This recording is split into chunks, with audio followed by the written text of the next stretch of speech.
But one thing that before we move on to using macroeconomics for investing, already starting to go a little bit into the macroeconomics is I actually think, because yes, I think the bit with clickbait and getting clicks is very important on YouTube. But I do think that the macroeconomy has become more storm-like in the sense that like it's we're in it seems like we've been, and I've talked about this with my last guest a little bit, Professor Bezemer, in this sort of perfect storm for now, maybe ever since the Great Recession, I think you could say.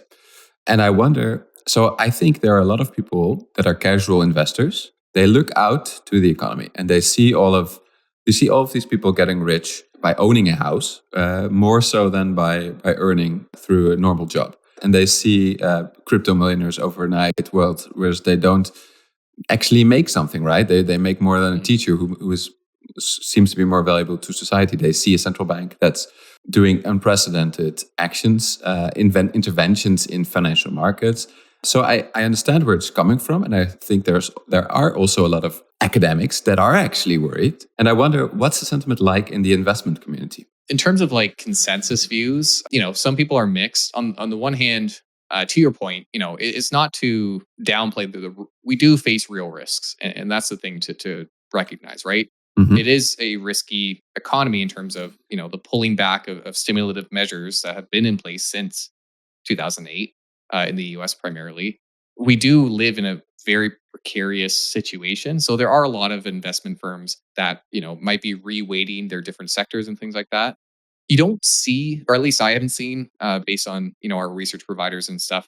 And to be full disclosure, like I work in Ottawa. I'm not a leading bank Wall Street analyst, so I'm not there Mhm. talking to Goldman Sachs and J.P. Morgan, on my coffee breaks. But we do get research from a number of different providers, and the high economic view, a lot of them aren't painting a picture of total demise. A lot of them are really just doing moderate reweightings, which genuinely I think is usually in the investor's best interest. Mhm. When times are scary, a lot of investors, they kind of look at it as like a all or nothing. You're either fully invested or you sell everything and hold in cash for a bit.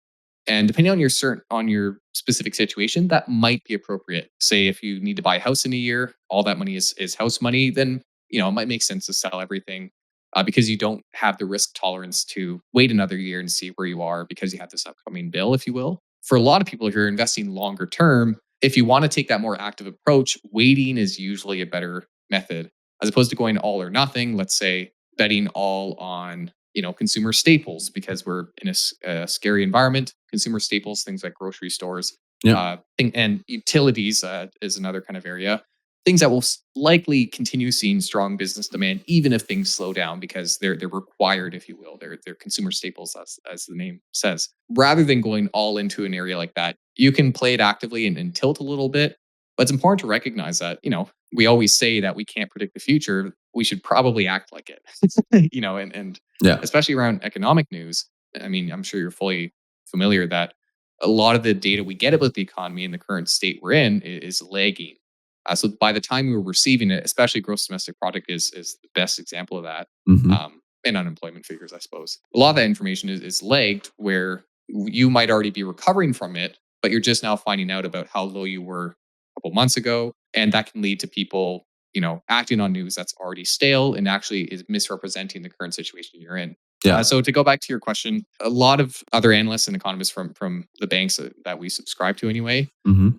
not very yeah, they're weighting it, and when you talk about like higher growth companies, there is more of a pessimistic view. So whether it be more speculative positions that just started their business in the last few years, or just generally higher growth companies, a lot of them are factoring in a slowing growth rate over the next few years, which makes sense. If you expect a slowdown, companies that were growing, doubling in volume over the next or over the last few years, well, things might slow down as households pull back their spending, and there's kind of more pessimism in the economy. But it's really not a all or nothing approach is kind of the main thing of it. So Yeah. you see the sensationalist headlines kind of promoting that idea that yes, it's either prosperity or destruction. A lot of the time it's somewhere in the middle.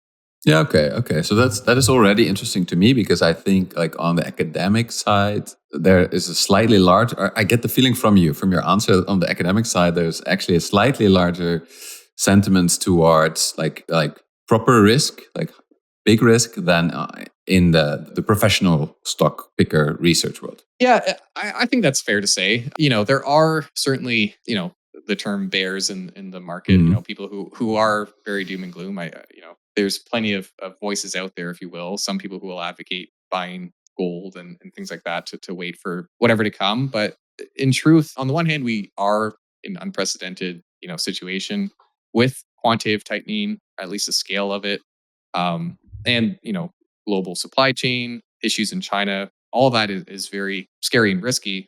On the other hand, we have seen stock markets recover and continue to prosper through very stressful periods, including the Great Depression and 2008 financial crisis, obviously because of stimulative measures in the latter. Mhm. But it's to say that there's not much of a case for arguing the total collapse of an economy or the stock market.